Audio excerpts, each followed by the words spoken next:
Fala galera, tudo jóia? Aqui quem fala é o Igor e hoje a gente está continuando o nosso curso rápido de orientação a objeto. O assunto da aula de hoje são os métodos, beleza? Se você ainda não se inscreveu no canal, aproveita a oportunidade e se inscreve. Bom, relembrando o que a gente viu na nossa última aula desse curso. Na nossa última aula, a gente viu o que é orientação a objeto, paradigma de orientação a objeto. A gente conheceu o que é esse conceito, aprendemos o que é uma classe, aprendemos o que é um objeto e o que são atributos. E aí fizemos um pequeno código com a classe produto, instanciamos alguns objetos de produto e imprimimos esses resultados, certo? E aí hoje a gente vai falar de métodos. Relembrando uma coisa muito importante que eu falei na nossa última aula, que a orientação a objeto ela tenta ao máximo possível reduzir o copia e cola, aumentar a reutilização do código. Ao invés de você copiar e colar o mesmo código, você reutiliza o código. Por quê? Porque se você copia e cola o mesmo código várias vezes no mesmo arquivo ou em vários arquivos diferentes, se você quer mudar esse comportamento que você copiou e colou, você tem que ir em ponto por ponto onde você fez isso e alterar. E aí a tendência é que a longo prazo o seu software, conforme vai crescendo, conforme você vai mexendo, conforme outras pessoas que estão trabalhando naquele mesmo projeto vão alterando o código, a tendência natural é o seu código começar a aparecer bugs nessas partes que foram copiadas e coladas e que não houve uma manutenção correta, adequada, né, bem ajustada de todas essas partes. Então, o primeiro recurso que eu vou abordar hoje para evitar isso são os métodos. Os métodos são muito similares àquilo que a gente tem na programação procedural, que são as funções, né? É uma caixinha própria para a reutilização de código, só que a diferença das funções é que os métodos eles são próprios para orientação a objeto porque eles guardam o estado, eles pegam os valores daquele objeto.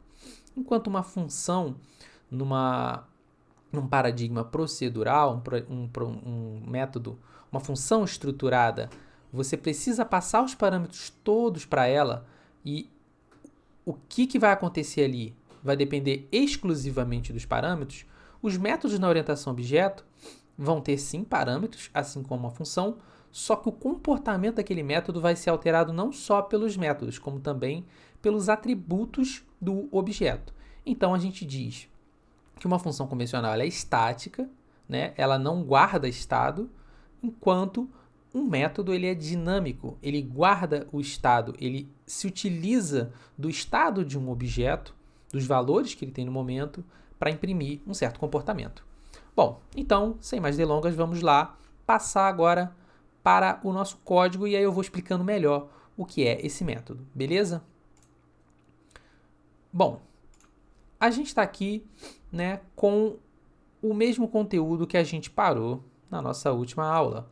E aí eu vou relembrar o que a gente tinha. A gente tem um produto, né, uma classe produto, que tem uma string nome e um string e um double preço, né? É um produto simples, só tem nome e preço. Na minha classe principal, o que eu fiz? Eu instanciei dois produtos, preenchi nome e preço e também imprimi os valores desses produtos. Se você for reparar, existe uma repetição de padrão do código. Tá vendo? Isso aqui, esse trecho todo, ele é muito igual a esse trecho todo, com a diferença que em um dos trechos eu tenho o produto 1, o objeto produto 1, no outro trecho eu tenho o objeto produto 2, e aí eu mudo o valor. Em um é uma camisa t-shirt, na outra é uma calça jeans. Um tem um preço, outro tem outro preço. Mas tirando esses valores, que são valores do objeto, o que eu quero fazer é exatamente a mesma coisa. E aí a gente vai substituir isso aqui, a gente vai transformar esse comportamento aqui através de um método. O objetivo na aula não é alterar isso aqui, olha. Tá vendo a saída? A ideia é que a saída fique exatamente igual, só que a gente faça de uma maneira mais inteligente, não copiando o código, mas sim reutilizando o código. Beleza? Então vamos lá, simbora para a nossa alteração, para a nossa modificação. Sempre que a gente altera um código para que ele faça exatamente a mesma coisa, só que de uma maneira mais esperta, de uma maneira mais inteligente, de uma maneira mais legível no código, a gente chama isso de refatorar o código. Então, a aula de hoje a gente vai refatorar o que a gente fez na aula anterior para chegar no mesmo objetivo, com um código mais legível, com um código com uma maior manutenabilidade, uma maior capacidade de realizar manutenção, ok? Então vamos para o produto. Bom, pessoal, o primeiro método que eu quero mostrar para vocês é o método fundamental que toda classe tem, que você pode criar, que se chama construtor. O que é o construtor? O construtor é um método responsável por instanciar, por criar o nosso objeto. Então, olha só, o método construtor, ele tem o modificador aqui de acesso, que a gente vai falar mais para frente. Por enquanto é tudo public, certo? Quando eu chegar em encapsulamento, eu vou diferenciar aqui que é public, que é private, etc. E o nome da classe. Por quê? Porque esse construtor, ele cria um objeto da classe. Dentro aqui, você pode inserir parâmetros. Agora eu não vou inserir parâmetro nenhum e eu só vou dar um console aqui, .writeLine, dizendo um comentário só para mostrar o comportamento. Este objeto está sendo instanciado.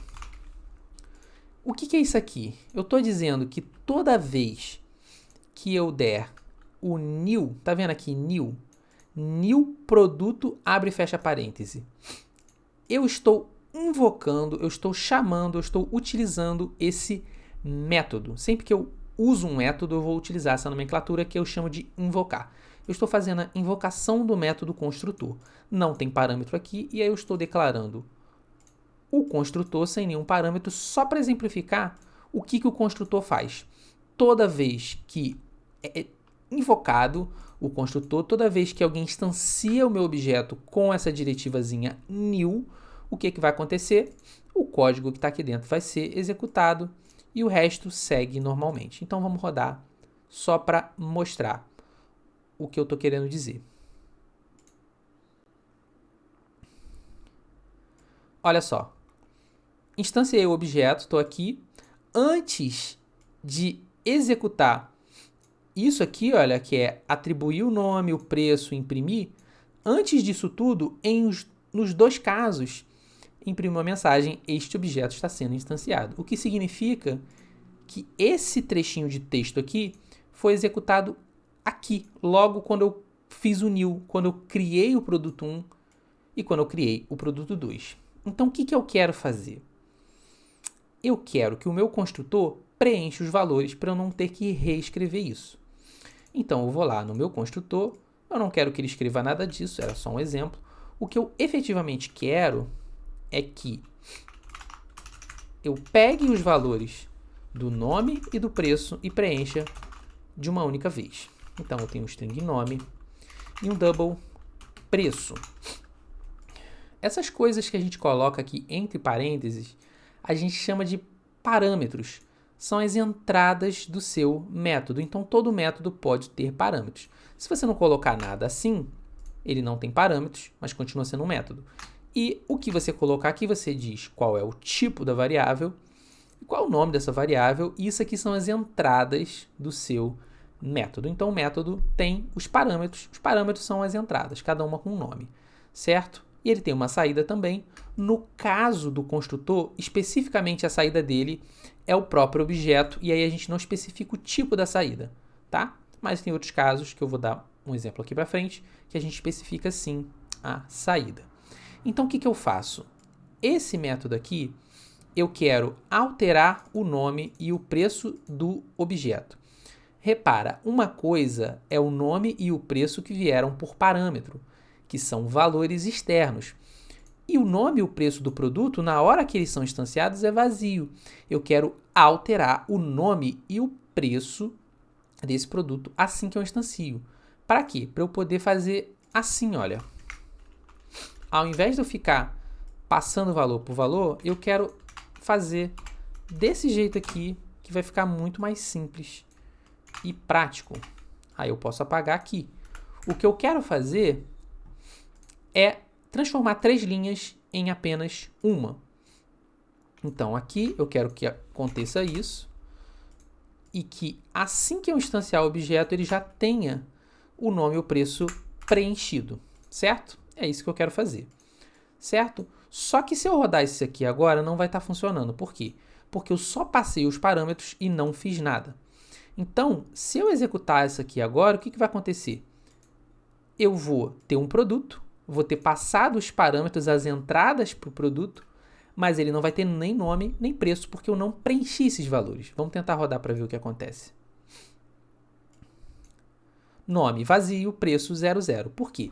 Porque eu não preenchi esses valores. E como é que eu preencho esses valores? Eu quero que o nome do objeto se torne o valor que veio do parâmetro. Quando a gente estava aqui, como é que a gente fez? A gente pegou o nome do objeto, ponto, nome do atributo e fez uma atribuição, certo? A gente fez isso aqui na classe principal. O que eu quero fazer é o mesmo comportamento que aqui. Só que tem um problema. Eu não posso chamar isso aqui de produto 2 nem de produto 1, porque aqui no programa principal a pessoa pode chamar do que ela quiser. Ela pode chamar de bolotinha, ela pode chamar de abacate, ela pode chamar só de P. Então, eu preciso de um nome genérico que represente qualquer objeto que a pessoa estava trabalhando aqui fora. E esse nome genérico é o this, certo? Então, o que é o this? O this representa o objeto que eu estou trabalhando agora, certo? Tem a classe produto e tem vários objetos de produto. Produto 1, produto 2, produto 3, P, P2, P7, qualquer nome, qualquer objeto que a gente falou que é como se fosse uma variável, tem o próprio nome, e quando eu digo this, eu estou dizendo esse objeto aqui, qual objeto? O objeto a partir do qual o método foi invocado. Os métodos geralmente são invocados a partir de um objeto. Então, esse é o ponto aqui que eu estava falando no início da aula sobre guardar estado. Por quê? Porque o this representa o objeto, não a classe. E esse this tem os próprios parâmetros. Então, o this.nome, quando eu chamo a partir de produto 1, é o nome do produto 1. O this.nome, quando eu chamo do produto 2, é o produto 2. E o que eu quero fazer é com que o this.nome, ou seja, o nome do objeto, vire o nome que veio pelo parâmetro. E a mesma coisa para o preço, que seria isso aqui. O que eu fiz? O nome do objeto produto, qualquer objeto, passa a ser o nome do parâmetro. E o preço do produto, do objeto produto, passa a ser o preço que veio do parâmetro. Quais são os preços do parâmetro e o nome do parâmetro? Esse aqui é o nome do parâmetro, esse é o nome do parâmetro do outro objeto, e esse é o preço, e esse é o outro preço, cada um do respectivo objeto. E aí, quando eu rodar, olha só o que acontece. Agora que eu rodei, eu tenho cada objeto com seu respectivo nome e preço preenchido corretamente, e eu já reduzi significativamente o meu método, eu já reduzi significativamente o meu código. Fazendo o quê? Criando um método, no caso, o método construtor. Mas a gente não vai fazer apenas o método construtor. A gente precisa também criar um método para reutilizar esse trechinho de código aqui que imprime, tá? Então eu vou copiar esse cara aqui, certo? Vou remover ele daqui. E a gente vai criar um método no produto para isso. Esse método vai ser um método que eu vou chamar de imprimir, certo? Quando o método não é um método construtor default, que é aquele que eu fiz lá, além do parâmetro, ele tem um tipo de retorno, certo? O tipo de retorno é void, no caso em que ele não retorna nada, que vai ser o nosso caso. Eu só quero imprimir e eu não vou retornar efetivamente nada, né? Eu não vou dar de volta para a chamada do método uma variável aqui fora, eu só quero que ele execute uma coisa e pare. E ele também não tem parâmetros. Por que o método imprimir não tem parâmetros? Porque o que eu preciso no método imprimir é o nome e o preço do objeto. E isso eu já tenho no próprio objeto, eu não preciso de um valor de fora. E aí basta eu pegar this.nome e this.preço. Aqui era produto 1.nome, produto 1.preço. Agora vai ser this.nome, this.preço, porque vai servir para o produto 1, para o produto 2 e etc. E aí eu criei o meu método, basta agora eu invocar esse método. Como é que eu invoco o método? Eu vou invocar ele a partir de um objeto, no caso o objeto produto 1, e aí eu vou invocar o método imprimir para o produto 1 e vou invocar para o produto 2, também o método imprimir, certo? Então, produto 1.imprimir, produto 2.imprimir, certo? Se eu rodar isso aqui agora, olha só o que acontece. Eu tenho exatamente a mesma coisa, só que eu reduzi ainda mais o tamanho do meu código. E agora ele está reutilizável. Porque se eu quiser alterar o comportamento dessa impressão, vou fazer isso apenas uma vez. Vamos supor que ao invés de 2 pontos, eu quero utilizar igual, nome igual a tal e preço igual a tal. Eu vou mudar no método imprimir e esse comportamento que eu alterei, ele vai se replicar para todas as vezes que o método imprimir for invocado. Então, olha só. Esse tipo de coisa é o tipo de coisa que facilita demais a manutenção de um software. Por quê? Porque ao invés de você ficar fuçando e caçando todos os lugares do seu código onde tem uma certa funcionalidade, um certo uso, um certo trecho, você reutiliza ele e altera apenas no método correspondente. Ok? Voltei para o estado anterior. Por quê? Porque eu tinha combinado que o objetivo era chegar exatamente no mesmo funcionamento. Então, o meu código faz a mesma coisa, porém de um jeito diferente, muito mais simples, bem legível. Eu tenho new produto, ou seja, estou instanciando um produto, camisa t-shirt com preço R$ 59,90, e eu mando imprimir ele. O método ele sempre tem essa conotação de uma ação. Então, é meio que de praxe, uma convenção, a gente nomear os métodos com verbos no infinitivo. Por quê? Porque aí dá para entender que aquilo ali executa, aquilo realiza uma ação quando você for trabalhar com esse método. Bom, então é isso, pessoal. Hoje foi a nossa aula sobre métodos. Espero que vocês tenham aproveitado, que tenham compreendido bem. Deixa aqui seu comentário se você quer sugerir alguma coisa sobre métodos, alguma coisa que você achou interessante, alguma dúvida que você ficou. E aí, assim que possível, eu respondo você. Beleza? Até mais, pessoal!